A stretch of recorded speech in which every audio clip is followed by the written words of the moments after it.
remind you of your roots and make sure Hollywood isn't getting to your head. So, open it now. You know what? I have one of these, but this one's better. Because Lakers suck.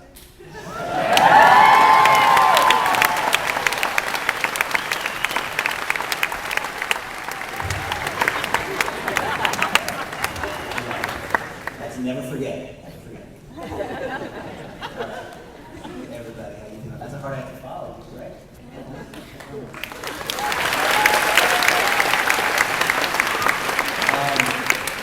Generally, I'm always wise enough to hire very talented people to read what I write because they're better at it than I am. But I'm going to do my best. I don't have anybody here to do it for me, so I'm going to jump right in. I want to thank the class of 2010 for inviting me here. Be a commencement speaker. If not, for anything but the sheer comedy of it. Back when I graduated from Beaver in 1989, which is before I think most of you were born, and probably before most of your parents were married even,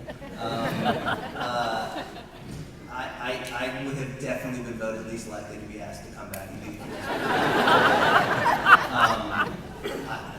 I would probably be voted most likely to resign my seat because of an ethics violation.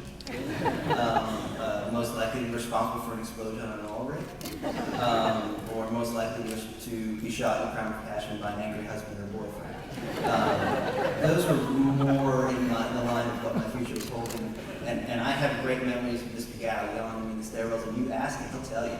He is shocked to be here. I think he would prove that it was real and it wasn't like the rapture wasn't happening because it's such an impossibility. When I was sitting in your place, I was really utterly lost. I had no idea what to do with my life. I know this for a fact, not just from some nostalgic memory, but I actually have report cards to prove it. I have them here. I really have report cards. You guys still get warning grades? You guys don't get warning grades. You get warning grades in the middle of semesters to say how badly you're doing, and I have some of those too.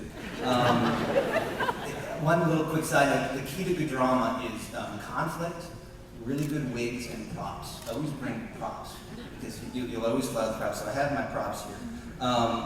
Why I have all of these, which I found in the back of a drawer somewhere in my parents' house, is I had this incredibly great system when I was a student at Beaver, which was the teachers would give us their report cards the day before they sent them out to sort of give us a sense of what was going to happen when they got home. And it was sort of like when the medieval torturer would show you what he was going to torture you with before he could disembowel you. That's kind of what it was like for me.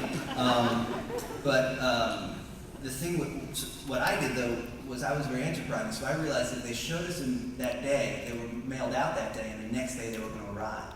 So what I would do is I would intercept the mail. I would get home real quick, and I would intercept the mail, and I would steal them, and I would hide them.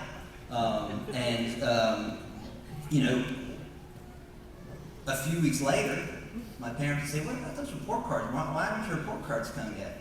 And this system only really works if you live close enough to school to get home to get the mail, and if your parents aren't really paying really close super attention to details.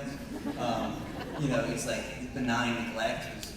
It was in my favor at the time, and so I would say, you know what? That's so odd. I don't know. They should have been here by now. I mean, the semester's 3-4 weeks old. You should have gotten the report cards from last semester. I'm going to look into that. And so I look into that, and then that usually get me a couple more weeks. And at that point, even if I got copies of them, I'd say, listen, here's the thing. Here's your report cards from last semester, but that was last semester.